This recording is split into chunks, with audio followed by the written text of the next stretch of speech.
real, so she knows my work. So that's exciting. Very, very exciting. Well, you can talk about it later for sure. yes. Hello, everyone. Barry and I are wondering, because we talk a lot about dating in a deliberate way, in a conscious way, with intention. So do you find that you're dating for fun or as an escape from your life? So that's what we're going to be talking about today. Oh, yeah. Welcome to the newstreamingnetwork.com, WGSN-DB Going Solo Network Radio and TV podcast, #1 Internet Singles Talk Network. And this is Let's Talk Dating with Christine and Barry. Hi, Barry. Hi, Christine. It's definitely a good topic. I think it's a great topic, and it's another one of the ones that people might not have ever asked themselves, but now we're hoping that you will, because there's not a bad answer. What you need to do is just figure out what your answer is and say, is that really my intention? Will that get me what I'm looking for? Is that really the direction I want to go? And then if it's not, now you can consciously decide to do something different, because if you don't know what you're doing, you can't change it. I actually would offer a counterpoint to that. I love that. Which is that for me, the conversation, I mean, dating should be fun, period. That's given in my languaging. However, to use it as an escape from life feels like almost you're avoiding having a relationship that will fit into your life. So for me, talking about, dating being an escape, yes, maybe it feels like, when you escape the movies, that's sort of escape, versus like dropping everything, avoiding your life to be in a relationship. There's too much separation of that. So for me, and we'll talk about it more in the conversation, but it feels like your relationship ideally fits into your life, So is the third caveat about your intention would be, if that is that you want to have a relationship ultimately, to add that to the equation for sure, that you're dating to have fun and to include another person in your life. It's really the right way to look at it. But I'm thinking lots of people don't think about it that way. They think about it more like the title. So that's why we're here, to do clarifying, huh? Exactly. So I was thinking about it. One of the things too is all the ways that we escape from our life with TV and Facebook and reading and playing games, that all those are really fine things in moderation. It's also important to think, why am I doing it now? Is it helping me turn off my brain? Do I need a break? Am I researching something and trying not to go down that big rabbit hole? Or is it that my life is too hard and I don't want to think about it ever, so I'm just going to go do this escape thing? And I think dating is used for that sometimes, really, don't you? I think well, for us, for a segment of the population, I'd say yes, but for most people, I'd say it's not, because a lot of people are actually looking, what's the last night with some people, how there's almost like the hunt for something to save them from their lives. So in some ways, that escape from your life is almost to say that my life has sucked so badly, I want to find someone else to be with so I can avoid all of it. Yeah. Which isn't a really good idea, because frankly, you're going to take your life with you anyway, so they're going to experience your sucking life as well. So not recommended, but it can be the temptation to feel like if you go looking for a relationship, you'll be elevating or expressing beyond your current existence, which can be an error in approach, that way. Yeah. So as Barry was saying, if you need an escape from your life, however you're planning your escape, dating or other means, what is it about your life that feels so unfulfilling, so frustrating, so upsetting, so not good, not moving you forward in a direction that maybe you haven't even figured out? And to start with that, we have such a normal theme all the time of starting with yourself, right? And what are the parts about your life that are working and what are the parts that aren't? And looking for another person to fill that and fix that in that particular context generally doesn't work out very well, because you'll find somebody that's got the same challenge that they're busy working on, or somebody that won't complement it at all, that'll be a negative to what you already having a problem with. That's often what we attract. So figuring out what parts of your life are working and what aren't working, and what could you do about it on your own with friends or a coach or a therapist, or your job or where you live, to work on that first and not use dating as a way to distract yourself or even opt to try to fix it. Yeah, because to get to the root of the matter for me is what is it about your life that sucks so badly? What is it you're looking to escape from? Because frankly, if you're just looking to run away from something, as I said, it's going to come back to you, it's going to chase you, it's going to become part of your life. The frustration is going to be that it won't go. It's almost like the old cartoon images of like the prisoner who has that ball and chain attached to their leg. No matter how far away he runs, the ball goes with him. And that's the challenge, because there's a distinct missing piece of facing and being responsible for your life as it is before you start looking for a relationship. And I know we're talking about dating here as a topic, but really for most people who watch our show, I believe, they look at dating as being a bridge or a doorway into a relationship.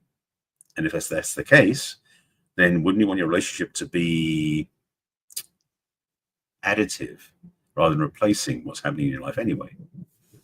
And when you think of a door or a bridge, what is it you want on the other side? To have a thought about it or a plan about it, to vision about it, that what is it that you now are offering to bring to a relationship, and what would you like the other person to bring as well? That it's not just you're running away, that you want to move towards something, because that's how I think of escape, is that you're running away from something. Right. And if you're running towards something you think is going to fix it, it doesn't work out well. A lot of our business is built on that, huh, Barry? Unfortunately, so in a way, it's like, yes, we're not aim to talk to that diminished group, but truth is, we are really here to help people grow out of their old paradigm and expand their own horizons and have a much healthier way of living life, so they can attract a better relationship. Like you talk about being the perfect catch to attract the perfect catch, and I talk about being a better partner to attract a better partner. The same idea. So if you want to escape your life to be in a relationship, you're not going to be a really good partner that way.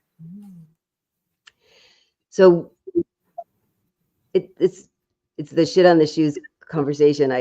The best visual thing I can do with people is that you keep thinking, oh, it's the other people, it's the other people around me that are causing the problem, or they're just no good people. That if you say, what maybe little part, I found out I had a lot of part in why I was dating the kind of men that I wouldn't marry. What part that you are playing with, it doesn't make you a bad person. It actually makes you a very aware person. It's really kind of great to look at, what am I doing that I learned to do as a kid, or I learned in my past relationships, that I don't really know any other way. Oh, there's other options. I really could do this better. How nice is that to learn? Because then you feel so empowered when you do something different. You go, oh, wow, that improved my life. That did make it better. And look at how much I'm learning. And I can share it with other people that I want to bring into my life. So when you say, oh, it's me, the smell is coming from my shoes, but I have choices. I can wash the poop off my shoes. I can get new soles. I can get a whole different pair of shoes. And maybe I'll have a better color next time. I'll have ruby red slippers this time, so that you can feel empowered instead of diminished. Because I think we think that's going to make us feel diminished. And generally, when you and I work with people, they feel better. They don't feel diminished. They feel empowered, enlightened. That tends to be the result. They do feel better. That's one of the side effects of the work we do, in a way. That's a nice side effect, huh? We could have that in the instructions, when you get the drugs and it says these are the side effects. Indeed, yes. Yeah, and the thing I would say is, when people look to date to escape their life, it's because they just don't want to face certain things in their life. They just don't even want to face good, bad, or indifferent, whatever it is. I mean, to be honest, I've seen people in dating apps, and just because I'm on the dating apps, where the woman basically is still married and wants to go date because she doesn't want to be with her partners. Like, that isn't a cool way of doing things. So I was going to say the term man up, but it's true for women as well. But step up is like basically to face up to what you've got in your life that you don't like, and really focus on that first. Because the thing about it is, as you said, in a way, I'll spin it in different ways, that the more you start to face what your life is about and do the dirty work for cleaning up the shit off your shoes, to use that metaphor, the happier you'll be in your life, and you'll actually be more self-supportive, and frankly, you'll feel like you really appreciate who you are and you really like yourself enough, which makes you more attractive when you go on dates in the first place. So, we talk about so many times about, being the better partner. It's like, do the inner work, become a better you by taking care of your life, of being responsible, having better boundaries, keeping agreements, those different things in life that we really don't do very well sometimes. And people will notice you. You become more attractive. So when you do go on dates, you'll have a whole lot more fun. That's the point, right? Because dating, if you can structure it this way, it is way more fun. You know, I know you and I've talked about how people have said, oh, it's so much work and dating, there's only scammers and there's no good people. And I'm so discouraged that when they start learning to date this different way, they come back every time and say, it is fun. The looking, the getting Mhm. short, the looking, to turn the looking part around into fun is the optimum thing to have your goal right now. So if one of the things you're feeling is that it's frustrating or not going well, or that you're only meeting people that aren't good for you or you would never want to be with, might look at the word escape about what you're missing in your life that you're now looking for from the outside that you really could pay more attention to doing on the inside. Because when they stop dating to escape, they keep coming back and saying it's more fun, right? Oh yeah, because there's a lot less pressure. Because the other thing also, if you lose escape from your life, that relationship you're chasing, that date you're chasing, has to have a much higher level of impact or requirements so that you to be distracted enough. It's almost like, you know, turn the volume of the TV up to drown out the sound of the neighbors. It's that sort of ideas. You're attempting to have the date be so distracting that you can escape from your life. Well, the thing is, it's not really, and that puts pressure on them, not on you, which is not going to work either. So again, face what's there, do the work, transform your experience so that when you do go on dates, it can be a whole lot more fun and there's nothing to escape from. So it's certainly one of my things, because I thought about this, did I ever feel like I was escaping? I never felt like, but when I thought about it, because I worked so much when I had my event production company and I really liked it, but I had a friend say, well, let's do a pie, you know, the slices of the pie. And my work was like 80% of my life. And I went, well, I think I need to make more room for other things. And I think when I was dating then, that 20%, it was to escape. It really was to escape and to think something completely different, especially if I'd say, oh, you make the plans, because I make plans all day, every day for people, which I love, but I love when somebody else makes the plans. And it felt less imperative. I can't ever use the word desperate. I never felt that way, but it felt more at ease when I opened up more things, where I was doing even more things with my friends. I started traveling by myself. That now when my dating, it was just another piece of the pie, but it wasn't Right. trying to offset this 80% with this 20% with dating. It really made me look back and go, oh yeah, I hadn't thought about it quite that way before. It is surprising just how our perspective shifts when we grow and we start owning our place in the world. Yeah, absolutely. It's one of the positive side effects of doing the work with us is that becomes a different viewpoint. Your life changes to the better, and you notice life looks different through the lens you're looking through now because you've changed. That's part of the work. Yeah, I'm sure you hear that all the time too. I never thought about it like that. I said, I have those thoughts with me when I think so. I've never thought about it that way, or somebody will bring something up. And I love hearing that from clients. I never thought about it that way, because even if you say, no, that doesn't fit me, it makes you even more confirmed about what does fit you when you've had a way to compare and contrast, which is why dating more than one person. Because I think the escape, I think what I've experienced with people that are my clients, their escape is more, they want to get really focused on one person. That's not the people that I can talk into dating more than one person at once. They're the ones that have a more whole life, that are more willing to do that. That's another symptom. If you just get really, I only want to date one person, I really want to get focused on them, it's unfair. I hear all the arguments. It's unfair to date more than one person. How could I keep track of more than one person? How can you get to know more than one person? I've heard all that. And I push back and say, you don't want to get completely enmeshed in one person right away. And so this will show you what else do you have in your life to make it feel more full. And if you don't, then add another person at least to date. I mean, just do that. Date two people at once, just to experiment. Does that make it feel less of an escape, that you could now have a little bit more fun? But oh, don't you get pushed back about that too? Oh, absolutely. The thing is ultimately is that when you're trying to distract yourself from your life because you want to escape from it, that means your life isn't exactly flat. It's got activities and stuff going on. It's obviously got things that's taking up your time and your energy. So how much energy can you spare to date and be in a relationship? So to date two people may not be feasible without doing something about your life. Because again, it's like, if your stuff is so consuming and taking up space, to escape from it will be only a brief amount of time before it's going to come back and be in your face again. So trying to date two people in that experience, or even more people, can make it very challenging to have enjoyable dating whilst you're not being totally like preoccupied with what's happening in your life, you know? It's a new skill for sure. Yeah, absolutely.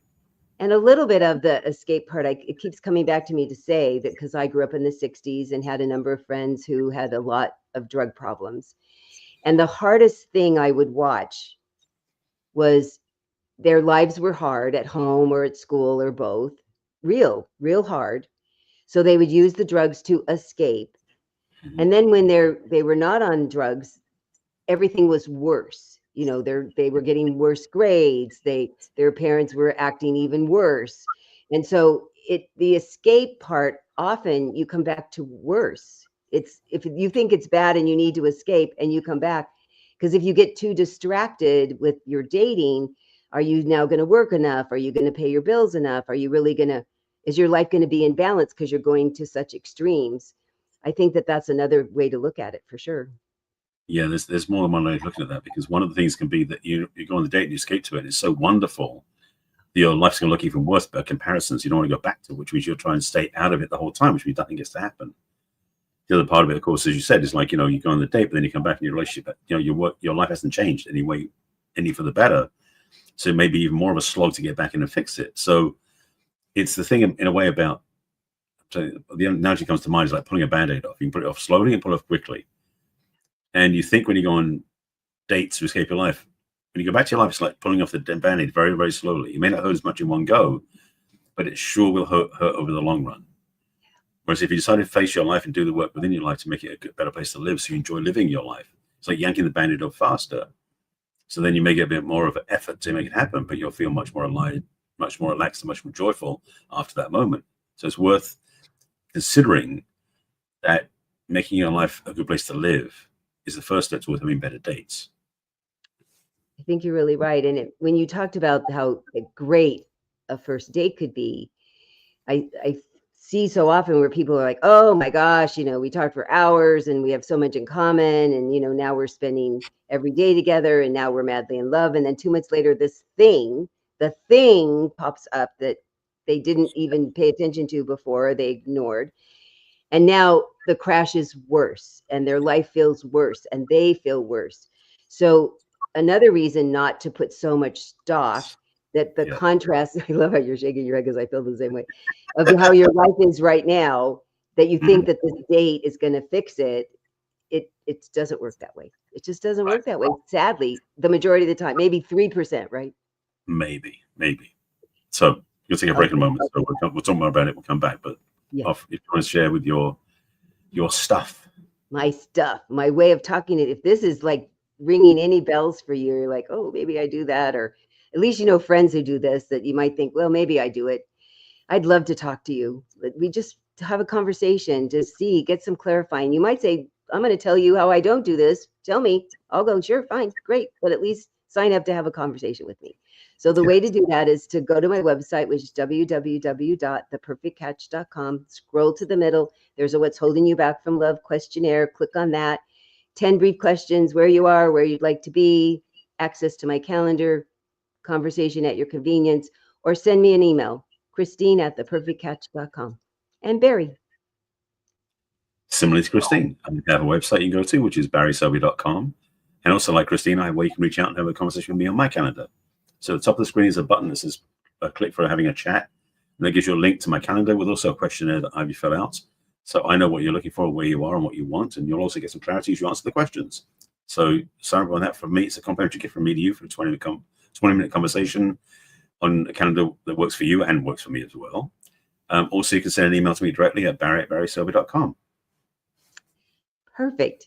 So now we're going to take a break for this wonderful station that carries our podcast, and we'll be back with more of a conversation about, is dating fun or escape from your life?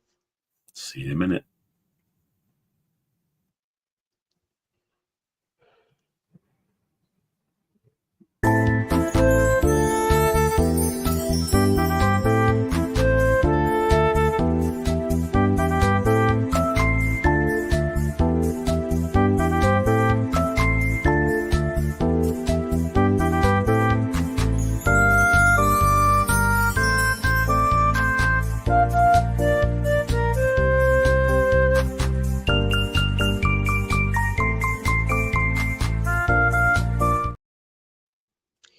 Hello, we're back with Talk Dating with Christine and Barry. And we're talking, is dating fun or an escape from your life today? Yep. We've been talking about all the different ways that people might feel like they need to escape from their life. And dating is just one of the convenient ways to feel like you could be away from the things that are hard or unfulfilling, or that your life's going to just feel 100 times better if you have a good date, even sometimes just a good date, much less a relationship. Because I have found that lots of people who date to escape, they'll sometimes say they're looking for a relationship, but they don't do the things that would lead you to a relationship. So I wanted to add that to the title, but it isn't often in their thoughts, right? Have you found that too? Yeah, it really is like an ideal they have in their mind. It's not reality. And so they get caught up in this fantasy, this vision of what they think it's going to be, and it's not that. And so they end up being disappointed anyway. So yeah, it's the title's succinct enough to cover what we're talking about, basically. Yeah. So figuring out how to have more fun, because we've talked a lot about the parts of escape and why people escape and what they do to escape and why it generally doesn't work. So if you want to have fun while you're dating, then being really clear about what are kind of things that you think are fun and go do them, so that there's people there that are doing them too. And you will come away, if you like the thing you're doing, no matter who's there generally, you'll have had fun.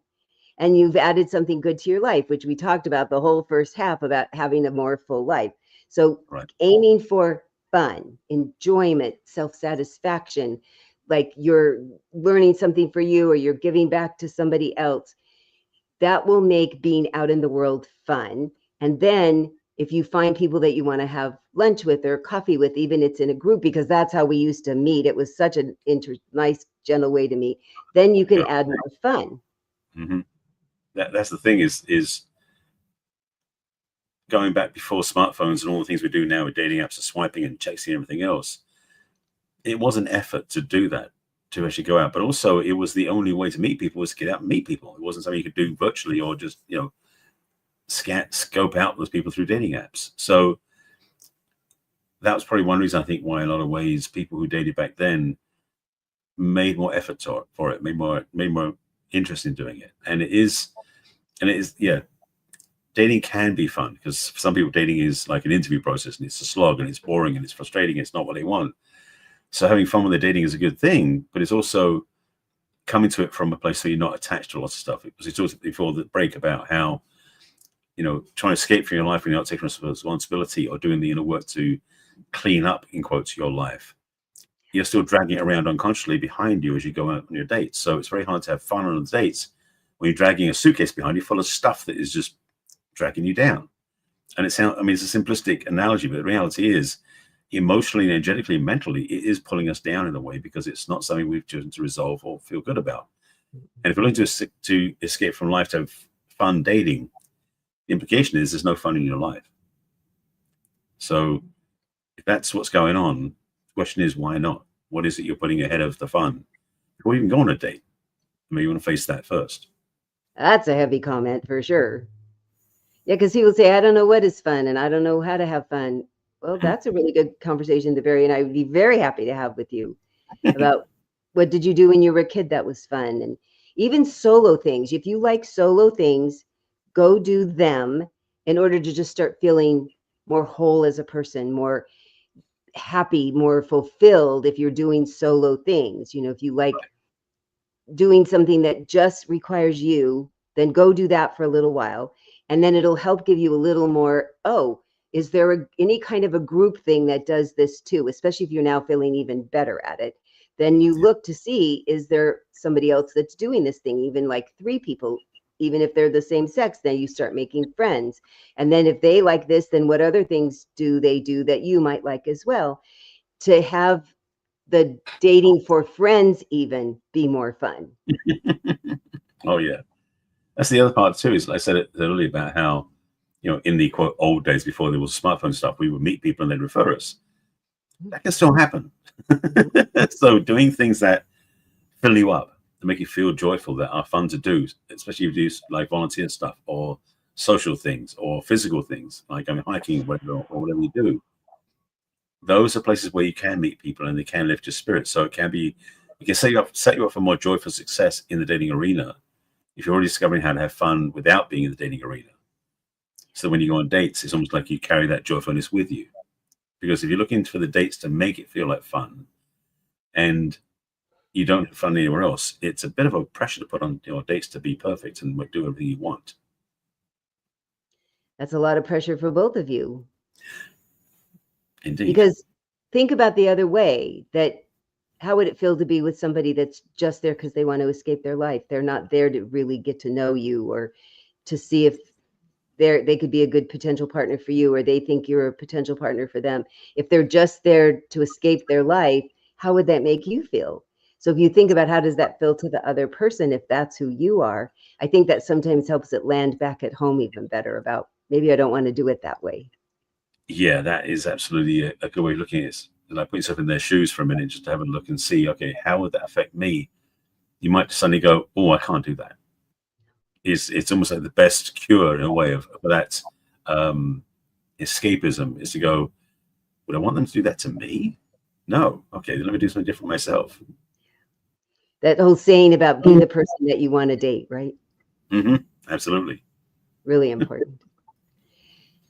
So figuring out your intention first about why you want to go meet people of the opposite sex, whether it's in a social atmosphere or for coffee or for a meal, and have a good intention about it and make it fun.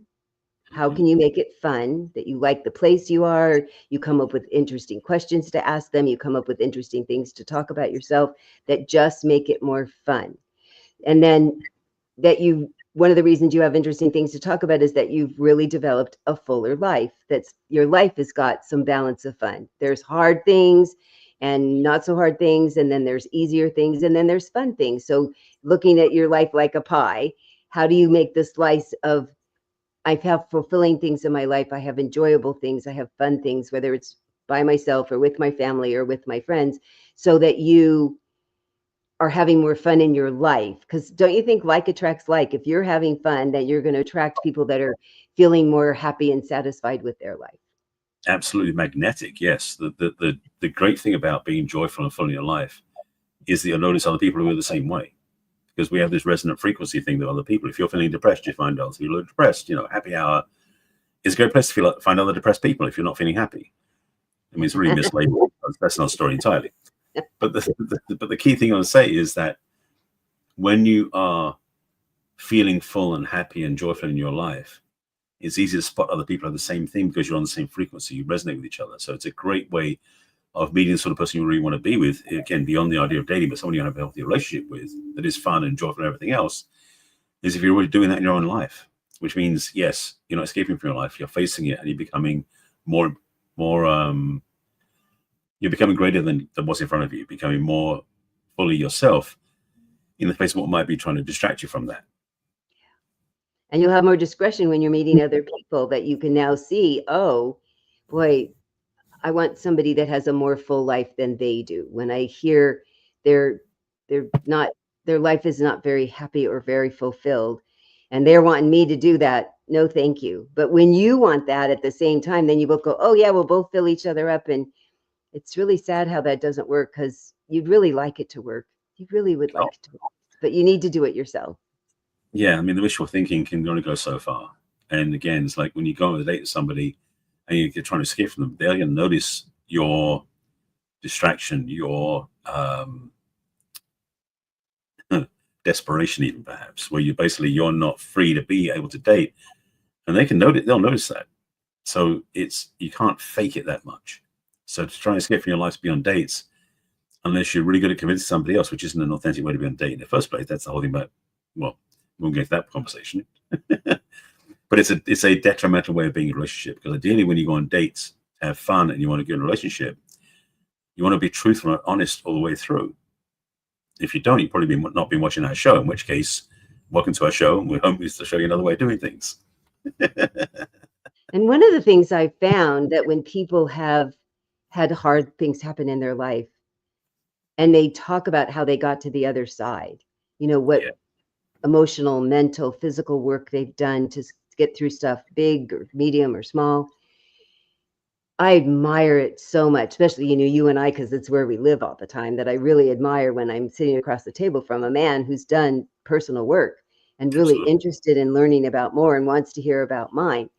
And I think that that's part of the impetus when you've said, wow, my life is not doing well, rather than escape it, I'm going to sit here and do something with it. Hopefully not alone, to have Barry or I or somebody else help go along with you, because it's a lot to do by yourself. I mean, we've had lots of people in our lives that have helped us slog through our stuff. We're big Oh yeah. believers in helper people, so that Hmm. you now have a great story to share with somebody to see, do they have great stories to share too? Yeah, it is. Speaking from personal experience, recently having conversations with some women Yeah. who, ask me why am I still single? I've been single a long time. And it's not because I don't want to be in a relationship, but it's because I really don't want to be in a relationship that isn't matching where I am in my life and what I'm about. Not saying I'm in the perfect place, but the path I'm on and the journey I'm on and the growth that I'm involved in, I simply cannot date somebody who has not done their own work, whatever that is, who hasn't grown and become more of themselves and hasn't faced their own inner demons, for that matter. Because when I see somebody who hasn't done the work, I can't see them through the lens of partner. I see them through the lens of client, because I know my skills can help them, but I can't do that if somebody I'm dating. So I don't want to be with somebody who's dating who hasn't done their own work or is not on their own path. Make sense? It is such a catch-22 for us. It really is. I mean, the good news is we're very aware and alert about ourselves and other people. And the challenge is that we're very aware of ourselves and other people. And I've mentioned that men sometimes are concerned that I can read their minds and I'll be disapproving. And I really can't do either of those things at all. And I'm very aware of where they are in their growth path. And wherever you are is perfectly fine. It's whether or not I want to walk alongside of you as a personal partner. Happy to walk alongside of you as a coach, but I'm not looking for that when I'm out dating and having coffee and a meal for somebody. Yeah. So it's interesting. It's one of the biggest challenges, I say, and I can't imagine not being who I am and knowing what I am, and I want to keep learning even more. And when the right people show up, you're like, wow, yeah, I want that. I want more of that. And they're not like the wrong people. They're just not the right people for me. The people Yeah. that haven't even started or are really so new in their growth. And I admire them all to heck and tell them that. But I can't be in a personal relationship with them. It would be too hard on both of us. It feels like it's like feeling like trying to hold a beach ball underwater, in a sense. Yeah. The sense that to be in that situation is to suppress and hold back on so much of what I believe is true, what's so important to me, that I feel like that beach ball, which will suck. And again, it's like not against the other person, it's just clarity with different places. I remember hearing years ago about this from one of my teachers about how we're growing and evolving, and the metaphor he used was like we're all of humanity standing around this big mountain at ground level, or the single people in humanity rather standing around this mountain at ground level. And as you start developing and growing, if you go through trauma healing, go through working with a coach, or you go through educational programs or anything else, you start climbing the mountain. And so what happens is, as you climb the mountain, then the diameter of the mountain shrinks slowly as you get towards the top, obviously, because mountains are big at the base and small at the top.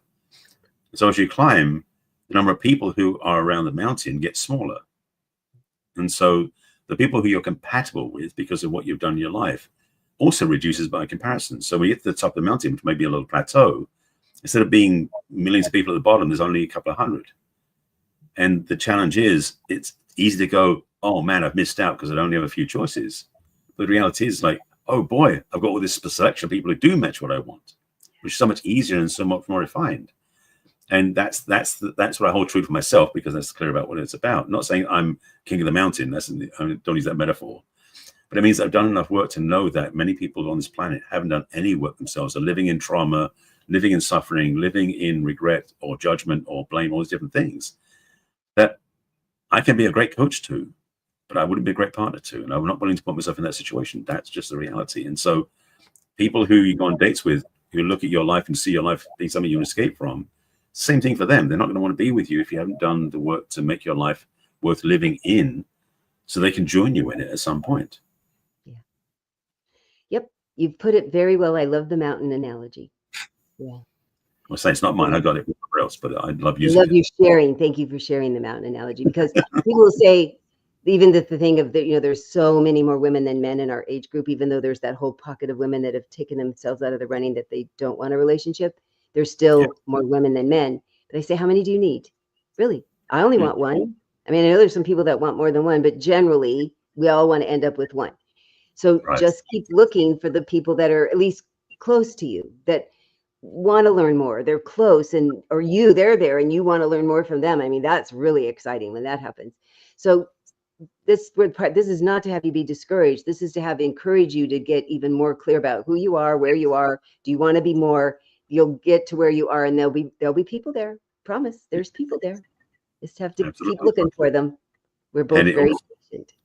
Oh yeah, and also that, to Joe's point, to that is it is a reminder that you're worth taking care of yourself. You're worth having the life you really want. You're worth being the best you can be.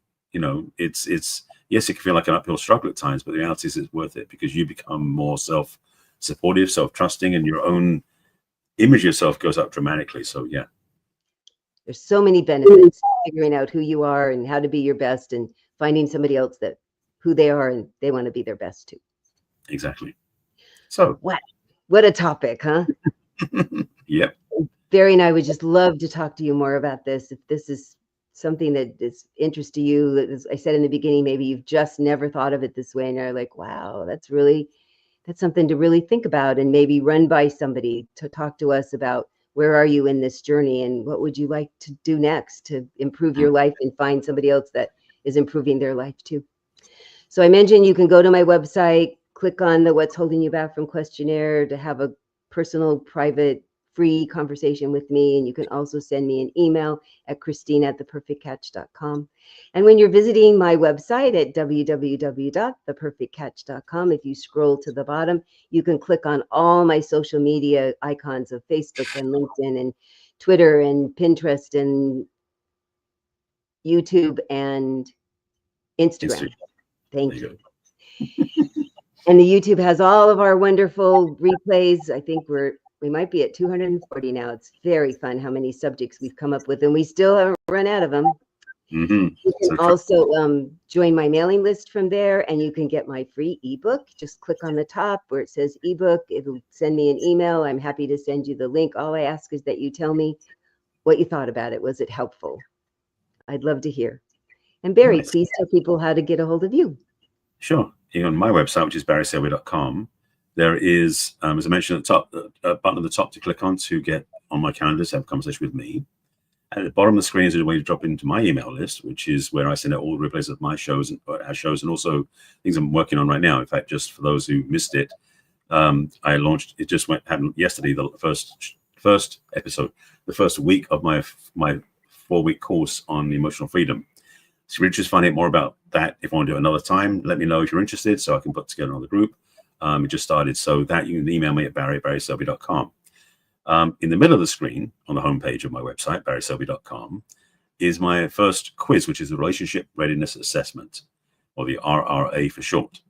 That is a quiz that will basically look at your relationship readiness attributes and give you basically feedback on those.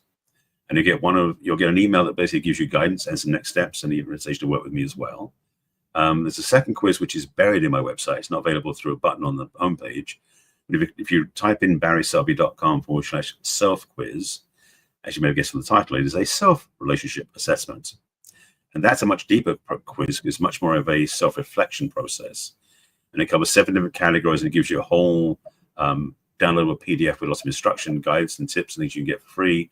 So take the self-quiz and get the PDF, and you'll get some steps towards having a better life. Last thing on my website is my book, which I've had out for quite a years, and it's been out since 2013, which is called 50 Ways to Love Your Lover. If you go to barryselby.com/book or find it through navigation, you can get the book there. And before you do buy the book, there is a little audio at the top of the screen, which is an interview performed by 2 AI voices that did a review of my book. And it's pretty good. And so spend 10, 12 minutes listening about my book. And if it then resonates, go get it on Amazon or get it from my website. And you can be a reader of my work and get some tips and guidance for your next relationship. And so, social media wise, you can catch my social media similarly to Christina, a bunch of places. So my name, Barry Selby, is on YouTube, on Facebook, on LinkedIn, on Pinterest, and on Blue Sky. And it's also on Instagram and on Threads. It's the real Barry Selby. So you find me all over the place. And we're always here live every week at 1 o'clock Pacific and 4 o'clock Eastern. You can watch us live and submit questions. We're happy to answer them on the air.